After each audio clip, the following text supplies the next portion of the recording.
تبارك الذي نزل الفرقان على عبده ليكون للعالمين نذيرا۔ اسی طرح ایک بھائی نے امریکہ سے سوال کیا ہے۔ سوال یہ ہے کہ مفتی صاحب کیا ٹیسٹ ٹیوب بیبی کے ذریعے اولاد حاصل کرنا اسلام میں جائز ہے یا نہیں؟ جواب دے بڑی مہربانی ہوگی۔ سوال کرنے والے محمد عمر صاحب امریکہ سے۔ جی بھائی، آپ نے ایک سوال بہت بہترین کیا ہے۔ اکثر و بیشتر یہ سوال پوچھا بھی جاتا ہے، بڑے اس سوال میں بڑے ہمارے مسلمان اکثر و بیشتر لوگ اس میں الجھے بھی جاتے ہیں۔ میں مختصر طور پر اس کا جواب دے دیتا ہوں، تفصیل تو بڑی لمبی ہے اس کی، اور بغیر تفصیل جائے میں مختصر طور پر بات بتا دیتا ہوں۔ دیکھیے، شریعت مطہرہ کے اندر انسان کے جسم سے اللہ تعالیٰ نے اتنا ہی فائدہ اٹھانے کا اجازت دیا جتنا وہ اس کی طاقت رکھتا ہو۔ بات سمجھ میں آ رہی؟ حد سے زیادہ اس کے جسم سے فائدہ اٹھانا شریعت میں منع ہے، ایک اصولی بات۔ اور دوسری بات یہ ہے کہ ٹیسٹ ٹیوب، جیسا کہ آپ نے مجھے پوچھا، ٹیسٹ ٹیوب بیبی کا جو مروجہ طریقہ اب جو چل رہا ہے، اس کے اندر بہت زیادہ فحاشی بھی ہے اور بے حیائی بھی زیادہ تر پائی جاتی ہے۔ فحاشی اور بے حیائی جو ہے میں آگے بتاؤں گا آپ کو۔ میں بیبی ٹیسٹ ٹیوب بیبی کے اندر جو بے حیائی ہو رہی ہے اور جو مروجہ طریقے پر جو چل رہا ہے، اس میں زیادہ تر بے حیائی اور فحاشی زیادہ ہوتی ہے، تو اس لیے جس سے انتہائی مفاسد بڑے زیادہ تر اس میں پائے جاتے ہیں۔ البتہ بعض ایسی چیزیں ہوتی ہیں جہاں انسانی فطرت سے کام نہیں چلتا، تو وہاں علماء نے اس کی اجازت دے رکھی ہے۔ جیسا کہ ایک آدمی ہے، اس کا مادہ منویہ اپنی بیوی کے رحم تک نہیں پہنچ رہا ہے، اس کی نہیں پہنچ سک رہی ہے۔ اب حالانکہ اولاد کا حاصل کرنا اس کے لیے، کیونکہ انسان کی شادی کے بعد اس کے سب سے بڑا مقصد یہ ہوتا ہے کہ اولاد کا حاصل کرنا، اور انسان شادی بھی یہی مقصد سے کرتا ہے کہ میری نسل بڑھے۔ اب جب نسل اس کی نہیں ہو رہی تو بڑے پریشان ہوتا ہے آدمی۔ تو پھر پہلی بات یہ ہے کہ اگر کوئی آدمی کا مادہ منوی اپنی بیوی کے رحم تک نہیں پہنچ رہا ہے، اب وہ بڑا پریشان ہوگا، کیا کریں کہ بھائی، تو پھر وہاں اس کے لیے شریعت میں اس کی اجازت دے رکھی ہے کہ بھائی آپ اس عمل سے کر سکتے ہیں۔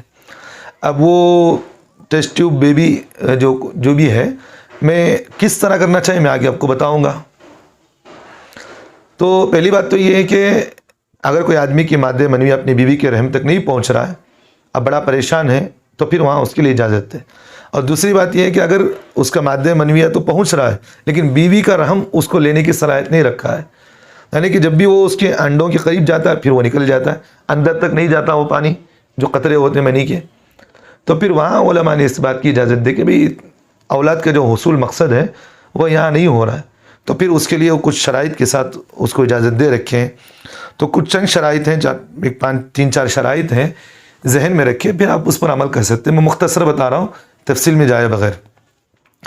پہلی بات تو یہ کہ عورت کے رحم میں مادہ منویہ اس کے شوہر کا ڈالا جائے، کسی اور کا نہیں۔ پہلی شرط میں بتا رہا ہوں، کیونکہ اگر کوئی عورت اگر بچہ چاہ رہی ہے کہ مجھے بچہ ہو، اگر اس کے شوہر کا اگر مادہ منویہ اگر نہیں ڈالا جا رہا ہے، اس کی منی نہیں ڈال رہی بلکہ دوسرے آدمی کی ڈالی جا رہی، تو یہ زنا کے اندر شامل ہے، گناہ ہے۔ ایک تو یہ کہ جسم سے فائدہ اٹھانا، بات سمجھ میں آ رہی؟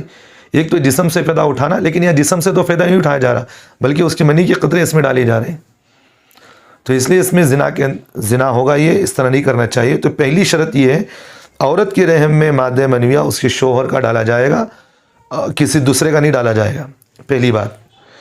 دوسری یہ بات یہ ہے کہ دونوں کی رضامندی سے عمل کیا جائے، یعنی کہ میاں بیوی دونوں اس عمل سے راضی ہو۔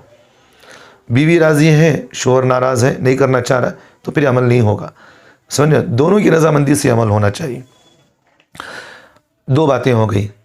تیسری بات یہ ہے کہ کسی مستند اور ماہر ڈاکٹر کے مشورے سے کیا جائے۔ بات سمجھ میں آ رہی؟ کہ مستند ڈاکٹر سے پہلے بات بھی، اگر شوہر اگر اس کا مادہ منویہ بیوی تک رحم تک نہیں پہنچنا، تو پھر ڈاکٹروں سے مشورہ کریں آپ، کیوں نہیں پہنچنا، کیا ہو رہا۔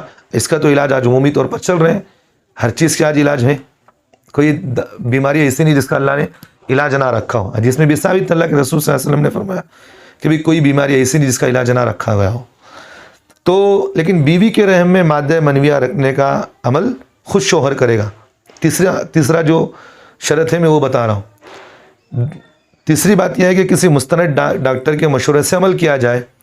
لیکن اب جو عمل کر رہے ہیں آپ، اب جب عمل کیا جا رہا ہے تو اس عمل کے اندر ضروری چیز یہ ہے کہ رحم میں مادہ منویہ جو رکھا جا رہا ہے وہ شوہر کے ذریعے سے رکھنا چاہیے. یعنی شوہر خود وہ عمل کرے، کیونکہ وہاں سطر بھی کھلا ہوا رہتا ہے اور اس وقت سطر دیکھا جاتا ہے. تو عورت کی سطر آدمی شوہر اگر دیکھنا چاہے تو دیکھ سکتا ہے، کوئی گناہ نہیں وہاں. اگر عورت مرد کی شرمگاہ کو دیکھی، اگر سطر کو دیکھی تو کوئی گناہ نہیں ہوگا وہاں. تو اس لیے ایک بات یہ بھی ذہن میں رکھیں، تو عورت کی جو سطر ہے وہ مرد دے سکتا ہے، شوہر دے سکتا ہے.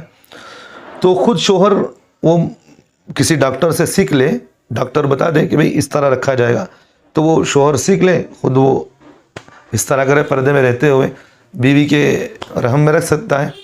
یعنی تو شوہر کو اس کا تجربہ نہیں ہے تو پھر وہ لیڈیز ڈاکٹر کے ذریعے سے عمل کروا سکتا ہے. بات سمجھ میں آ رہی؟ اگر وہ نہیں کر سک رہا ہے تو پھر لیڈیز ڈاکٹر کے ذریعے سے کروایا جائے. تو یہ تین باتیں، 3 شرائط ہیں، ذہن میں رکھیں.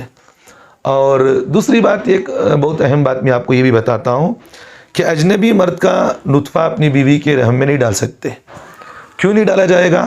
اگر آپ ڈالیں گے تو اس زنا کے اندر شامل ہوگا. بات سمجھ میں آ رہی؟ اور لیکن اس سے پیدا ہونے والا بچہ ولد الزنا ہوگا. بات سمجھ میں آ رہی؟ اس سے جو پیدا ہونے والا بچہ ہوگا تو ولد الزنا ہوگا. اور چونکہ حقیقی اس میں زنا نہیں پایا گیا تو پھر اس کے لیے اس میں کوڑے وغیرہ کچھ بھی مارے نہیں جائیں گے. تو اس لیے ایک بات ذہن میں یہی رکھے کہ بھائی اس طرح کی چیزیں ہرگز نہ کریں. اگر کوئی اس طرح کی ہیں تو پھر یہ شرائط آپ رکھ کر کے حضرات علماء سے آپ مشورہ کر کے عمل کر سکتے ہیں. تو امید ہے کہ آپ کو یہ مسئلہ سمجھ میں آ گیا ہوگا. جو کچھ بھی اس کے دلائل جو کچھ بھی ہے میں لنک میں ڈال دیتا ہوں، آپ وہاں چیک کر لیں. دعا ہے کہ اللہ ہم تمام کو عمل کی توفیق دے.